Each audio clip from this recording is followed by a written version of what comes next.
Welcome students. तो आज का हमारा टॉपिक है 12th केमिस्ट्री का चैप्टर 3। तो आज की जो टॉपिक हम पढ़ेंगे, आज हम पढ़ेंगे सारे न्यूमेरिकल्स। ठीक है, हमारा चैप्टर जो है वो कंप्लीट हो चुका है। तो लास्ट में हम देखेंगे चैप्टर 3 के, जिसका नाम है रासायनिक बलगति, उसके हम आज सारे न्यूमेरिकल्स देखेंगे। ठीक है, तो फर्स्ट हमारा न्यूमेरिकल्स है कि अभिक्रिया A + B उत्पाद के लिए वेग नियम R = A की घात A की घात जो है हमारी हाफ है 1.5, ठीक है, एंड B की घात क्या है हमारी 2 से दिया गया है। तो अभिक्रिया की कोटि क्या है, इसमें हमें क्या निकालनी है, अभिक्रिया की कोटि निकालनी है। तो ठीक है, तो सबसे पहले हम देख लेंगे कि अभिक्रिया का वेग, ठीक है, क्या होगा। R = A की घात क्या है 1.5 एंड B की घात क्या है 2। ठीक है, ये तो हमें दे रखा। और कोटि क्या होती है हमारी, कोटि = x + y, क्योंकि हमें हमारे जो प्रथम मतलब अभिक्रिया की कोटि जो होती है, हमने पढ़ा है क्या होती है, अभिकारक की सांद्रता की घातों का योग, वही तो हमारी क्या होती है, अभिक्रिया की कोटि होती है। ठीक है, तो अब हम यहाँ पर निकाल लेंगे अभिक्रिया की कोटि। ठीक है, तो अब देखेंगे हम यहाँ पे कोटि = 1 + 2। हमने देखा ना, यहाँ पे घात तो लेंगे हम, घातों का योग तो लेंगे हम, तो 1 + 2 + 1.5 + 2। ठीक है, कोटि क्या आ जाएगी हमारी यहाँ पे, कोटि = हम इसको प्लस कर लेंगे तो 5/2।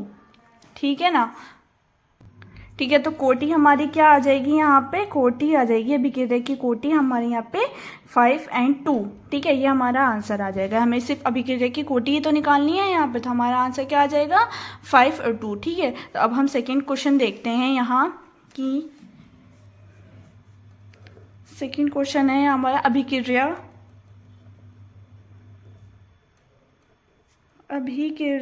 x + y 2z के लिए, ठीक है, x के विलुप्त होने की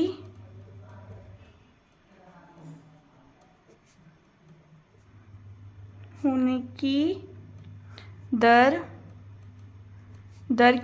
क्या हो जाएगी में 10⁻³ मोल प्रति लीटर सेकेंड, ठीक है, पाई गई। ठीक है, ये हमारा क्या हो गया, क्वेश्चन हो गया। अब हम इसका आंसर देखते हैं कि, तो अब हमने ये क्या दे रखा है, इसमें क्वेश्चन में दे रखा है कि y के विलुप्त होने की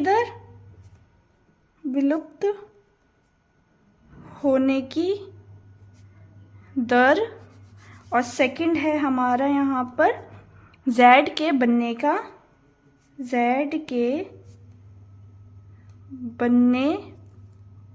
की दर ज्ञात कीजिए। ठीक है, की दर ज्ञात कीजिए, ये हमारे क्या आ गया, क्वेश्चन है ये इतना हमारा कि अभिक्रिया x + y जो है 2z के लिए x के विलुप्त होने की दर 10⁻³ मोल लीटर सेकंड पाई गई। तो फर्स्ट हमारा है कि y के विलुप्त होने की दर ज्ञात कीजिए, और z है हमारा, सेकंड है हमारा कि z के बनने की दर ज्ञात कीजिए। ठीक है, ये हमारा इतना क्वेश्चन आ गया। अब हम आंसर देखेंगे कि, तो बच्चों सबसे पहले हम इसको सॉल्व करने से पहले हम इसको जो x y है इसको हम स्टाइकोमीट्री मेथड में पहले हम इसको लिखेंगे। ठीक है, क्योंकि हमें पता है कि जब तक हम इसको स्टाइकोमीट्री मेथड में लिखेंगे नहीं, तब तक हमारा जो आंसर है वो सॉल्व ही नहीं हो पाएगा। ठीक है, तो पहले हम इसको क्या करेंगे, स्टाइकोमीट्री मेथड में हम इसको सॉल्व करेंगे।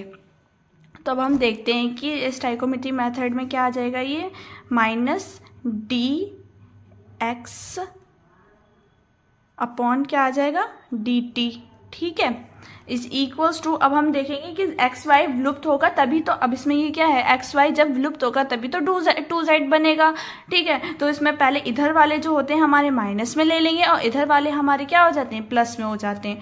ठीक है, ये एक मेथड होता है, क्या होता है, एक्स वाई विलुप्त होने का।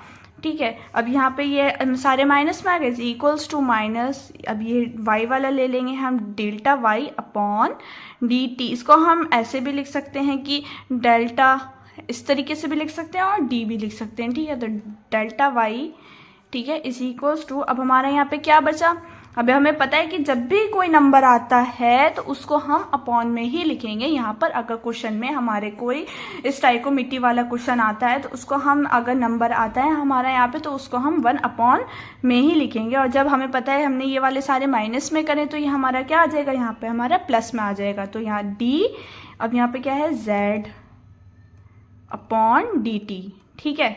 ये हमारा क्या आ गया, स्टाइकोमीट्री मेथड वाला हमारा यहाँ पे क्वेश्चन आंसर बन गया।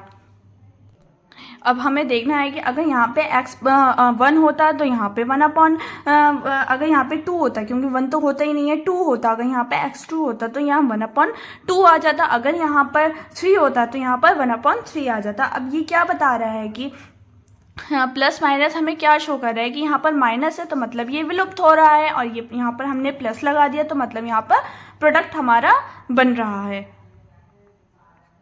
अब हमसे यहाँ पे क्या पूछ रखा है कि y के विलुप्त होने की दर पूछ रखा है। तो सबसे पहले हम देखेंगे, यहाँ पे तो पहले से दे रखा है कि x के विलुप्त होने की दर, हमें क्या दे रखी है, x के विलुप्त होने की दर 10-3, ठीक है। तो पहले हम ये लिख लेंगे कि minus D x upon D T is equals to, हमारा क्या दे रखा है, 10-3, ये तो दे रखा है। तो अब हमें क्या निकालना है, y के विलुप्त होने की दर। तो अब हम लिखेंगे यहाँ पर माइनस डी वाई, ठीक है, minus D Y upon D T, ठीक है, इज इक्वल्स टू, अब हमें देखेंगे पहले जो हमने जो स्टाइकोमीट्री में जो हमने लिखा, ये जो लिखा है हमने स्टाइकोमीट्री में, अब हम डी वाई लिखें या डी एक्स लिखें, ये तो इक्वल है ना हमारा। अब हम इसमें से कुछ भी लिख सकते हैं, या हम ये वाला पार्ट लिख सकते हैं, या हम ये वाला पार्ट ले सकते हैं, या हम एक्स वाई के विलुप्त होने की दर के लिए अब हम इसमें से कुछ भी ले सकते हैं, क्योंकि ये सब एक दूसरे के क्या है, इक्वल है। तो अब हम यहाँ पर कुछ भी ले सकते हैं। तो हम यहाँ क्या लेंगे, D x upon D T ले लेंगे, क्या ले लेंगे, इज इक्वल टू माइनस के D x upon D T, ठीक है। हमने यहाँ पर ये ले लिया, ये क्योंकि इक्वल है तो हम तो कुछ भी ले सकते हैं यहाँ पर। तो अब हम इसको लिख लेंगे कि D Y upon D T, क्योंकि ये माइनस में तो हम इसको माइनस में लिख लेंगे। और डी एक्स की वैल्यू हमारी क्या निकल कर आई थी क्वेश्चन में, 10 की -3 तो आई थी। तो अब हम इसकी जगह, पूरे की जगह क्या लिख लेंगे, इज इक्वल्स टू 10-3, ये हमारी इसकी वैल्यू आ जाएगी। तो यही हमारा क्या आ जाएगा, मोल प्रति लीटर प्रति सेकेंड आंसर, यही हमारा क्या आ जाएगा, answer.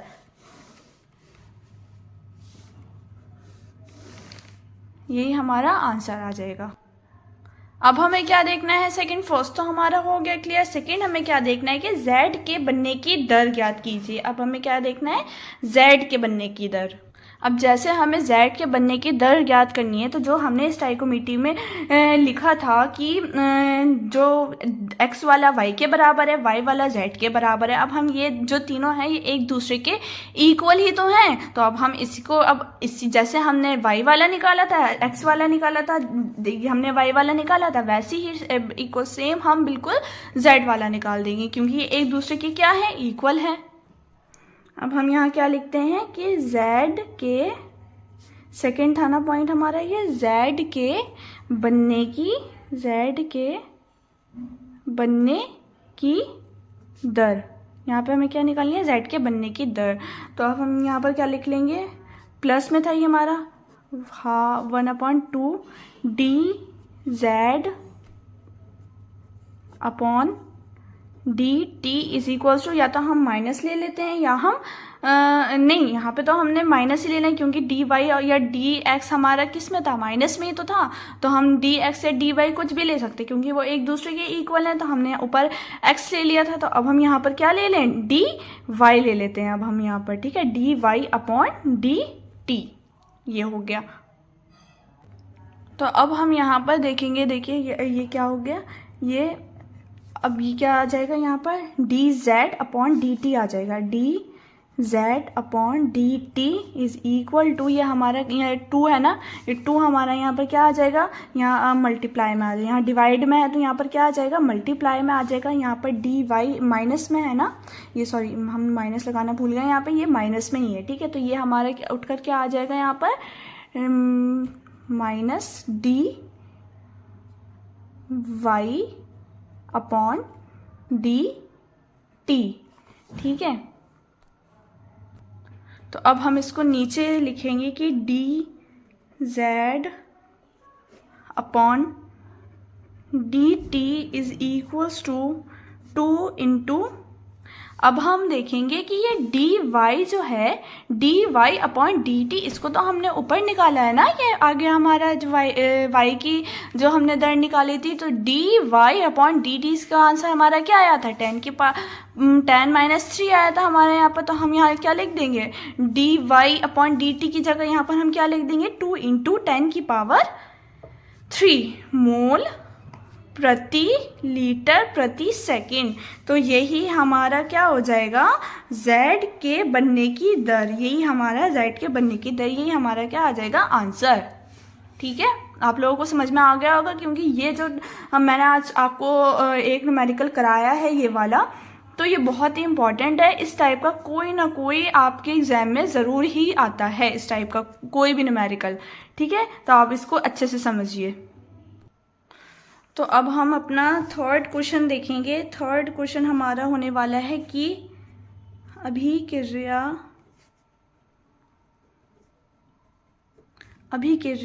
A plus 2B 2,3C के लिए बनने की दर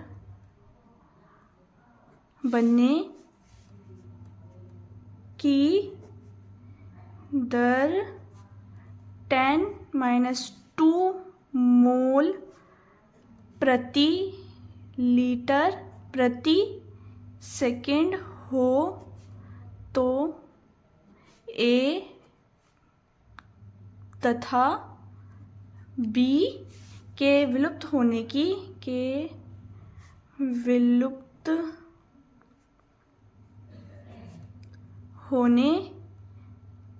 की दर ज्ञात कीजिए, दर ज्ञात करें, ठीक है।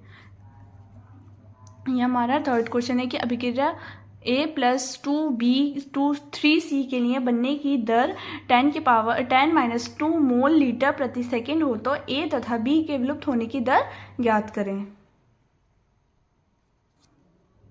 तो अब हम अब यहाँ पे हमें मान दे रखा है, ठीक है। तो अब हम इसको A प्लस 2B 2,3C को हम स्टाइकोमेट्री में पहले हम लिखेंगे, ठीक है। इस टाइप के क्वेश्चन को हम क्या लिखेंगे पहले, इस टाइप का कोई भी क्वेश्चन था उसको हम पहले स्टाइकोमेट्री में करते हैं। तो स्टाइकोमेट्री में करने के लिए हम पहले क्या करेंगे, minus DA upon DT is equals to, ये हमारा 2 है ना, तो इसको हमने कहा था कि अगर 2 आए तो हमने क्या करना है, 1/2 में कर देना है इसको, ठीक है। अब यहाँ पर हमारा क्या है B, तो ये हमारा माइनस में ही चलेगा, क्योंकि हमारे जो अभिकारक होते हैं, जो भी अभिकारक होते हैं उसको हम माइनस में लिखेंगे, जो विलुप्त होने वाले होते हैं, ठीक है। और जिनसे प्रोडक्ट बनता है उनको हम प्लस में लिखते हैं। तो ठीक है, यहाँ पर 1/2, तो यहाँ पर क्या आ जाएगा, DB अपॉन DT, ठीक है, इज इक्वल टू प्लस, अब यहाँ पर हमारा क्या है 3, तो इसको हम 1/3 में कर लेंगे, तो DC अपॉन DT, ये हमारा क्या आ गया, पूरा स्टाइकोमेट्री में आ गया है। तो अब हमारे यहाँ पे क्या कह रहा है कि ये जो हमारा है कि C के बनने की दर ज्ञात करना है हमारा, C के लिए, अब यहाँ पर सॉरी यहाँ पर हमारा C आना है, ठीक है। C बनने की दर जो है हमारी 10⁻² मोल प्रति लीटर प्रति सेकंड है, ठीक है। अब हमें यहाँ पे क्या निकालना है, C के बनने की दर निकालना है। तो यहाँ पर हमारा C क्या है, delta C upon delta T is equal to क्या आ जाएगा हमारा, क्या मान क्या दे रखा है हमारा, 10 - 2 मोल प्रति लीटर एंड प्रति सेकेंड। ठीक है, ये हमारा क्या आ गया, सी के बनने की दर आ गई।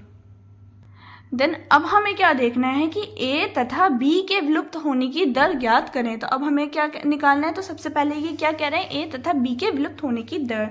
तो सबसे पहले हम देखते हैं, तो सबसे पहले हम ए के विलुप्त होने की दर निकालेंगे। ए के विलुप्त होने की दर, ठीक है। अब हमें क्या निकालना है, ए के विलुप्त होने की दर निकालना है। तो अब हम स्टाइकोमेट्री में देखेंगे कि ए डी बी के बराबर भी है और सी के बराबर भी है। ठीक है, तो हम अब ये चीज़ जो है हमें बतानी है कि हम बी के बराबर लिखें या सी के बराबर लिखें। तो हमें पता ही है कि हमें सी की वैल्यू दे रखी है। ठीक है, तो अब हमें सी के बराबर निकालेंगे। ठीक है, क्योंकि c की वैल्यू जो दे रखी है हमें वो 10 - 2 दे रखी है। ठीक है, तो हमने यहाँ पर c की वैल्यू निकालनी है। तो हम लिखेंगे यहाँ पर -DA/dt इज इक्वल टू क्या आ जाएगा, 1/3 dC/dt, 1/3 dC/dt। ठीक है, ये a जो हो गया हमारा c के बराबर हो गया। तो यहाँ हम देखेंगे कि DA/dt is equal to 1/3 divided by, नहीं सॉरी मल्टीप्लाई, हमें दे रखा है यहाँ पर देखिए DC की वैल्यू क्या दे रखी है हमें, 10 - 2। ठीक है, तो यही हमारा क्या आ जाएगा, यहाँ पर आ जाएगा हमारा 10 - 2 मोल प्रति लीटर प्रति सेकेंड। तो ये हमारे क्या आ गई, ए के विलुप्त होने की दर। तो ये हमारा क्या हो जाएगा, ये हमारा आंसर आ जाएगा निकल कर। तो ये क्या आ गया हमारा, ए के विलुप्त होने की दर, ये इसका हमारा आंसर आ गया। तो अब हम देखेंगे सेकेंड क्या है, बी के विलुप्त होने की दर। ठीक है, यहाँ पे हम क्या लिखेंगे, बी के विलुप्त होने की दर। तो यहाँ पे बी के विलुप्त होने की दर देख रखी है। तो स्टाइकोमेट्री में हम देखेंगे कि जो अब हम इसको सी के बराबर भी लिख सकते हैं, हमें सी की भी वैल्यू पता है। अब हम इसको ए के बराबर भी लिख सकते हैं क्योंकि हमें ए की वैल्यू भी पता है। तो पहले हम लिखेंगे 1/2 माइनस का है ये, -1/2 dB/dt। तो हम यहाँ लिखते हैं -1/2 dB/dt।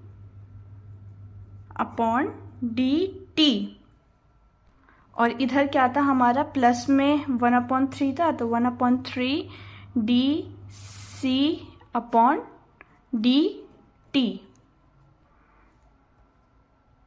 तो अब हम यहाँ पर क्या लिखेंगे, 1/2 को हम उधर ले जाएंगे। तो यहाँ पर माइनस कहीं नहीं जाएगा, माइनस तो हमारा यही रहेगा क्योंकि माइनस हमें क्या बताता है, विलुप्त होने की दर तो माइनस से ही हमें पता चल रही है।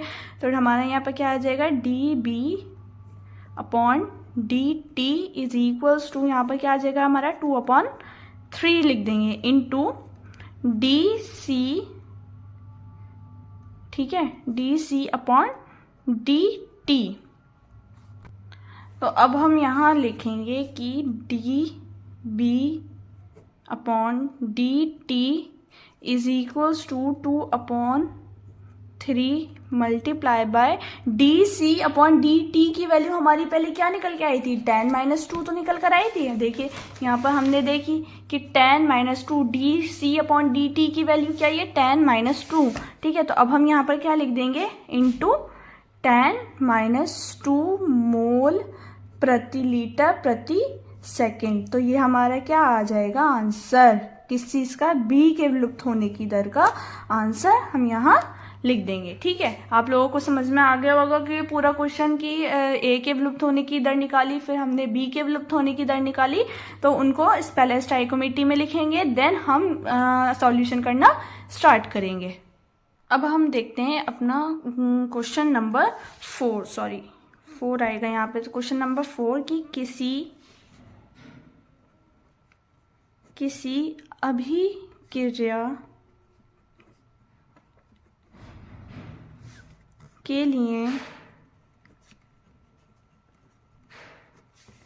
एक अभिक्रिया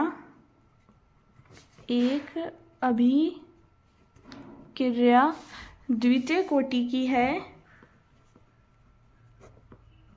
द्वितीय कोटि की है, ठीक है। अभिक्रिया का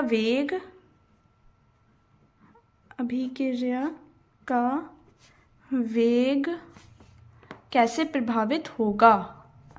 इसमें अभिक्रिया के वेग को हमें क्या करना है, प्रभावित करना है। यदि अभिक्रिया की सांद्रता, हमें यहाँ पर लिखेंगे कि यदि अभिक्रिया की सांद्रता फर्स्ट है हमारा दोगुनी हो जाए, दोगुनी कर दी जाए,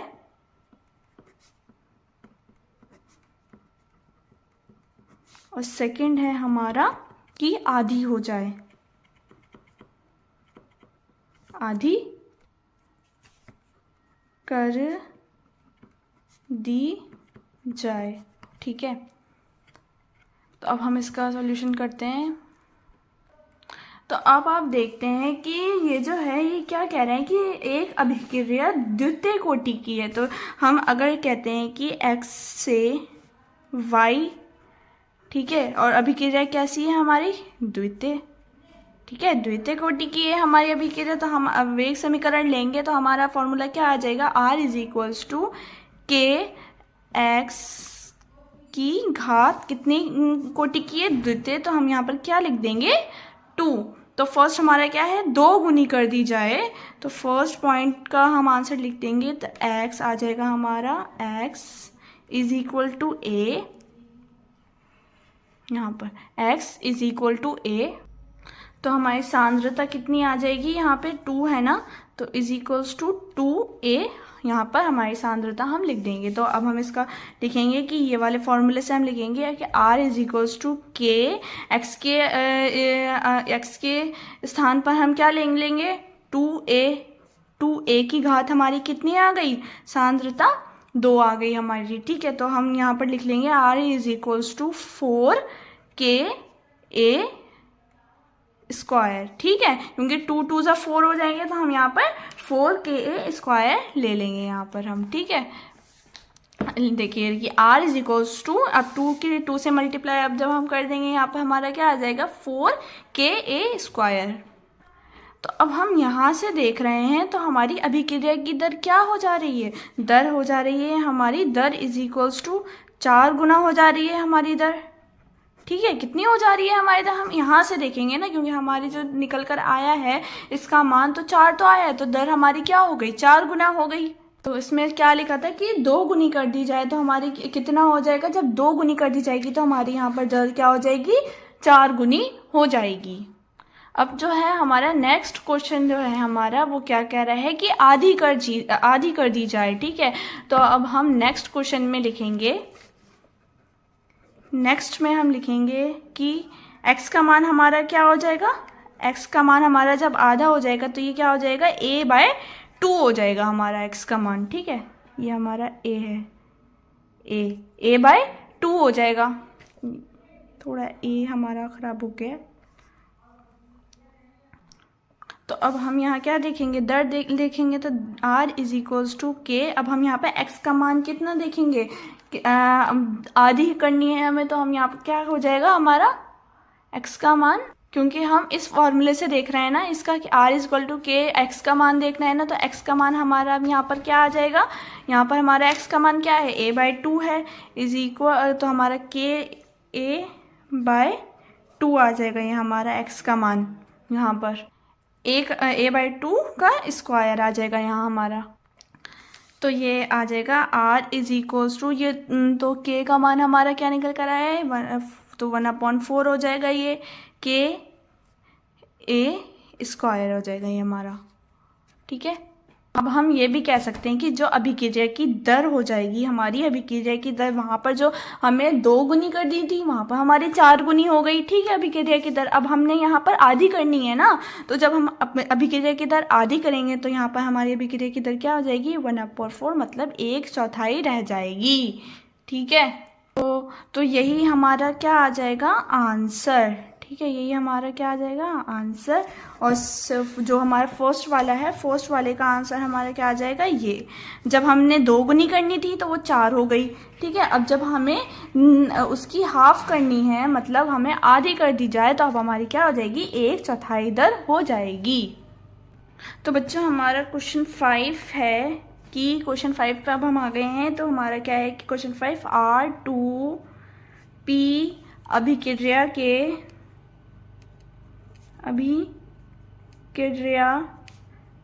के अभिकारक की सांद्रता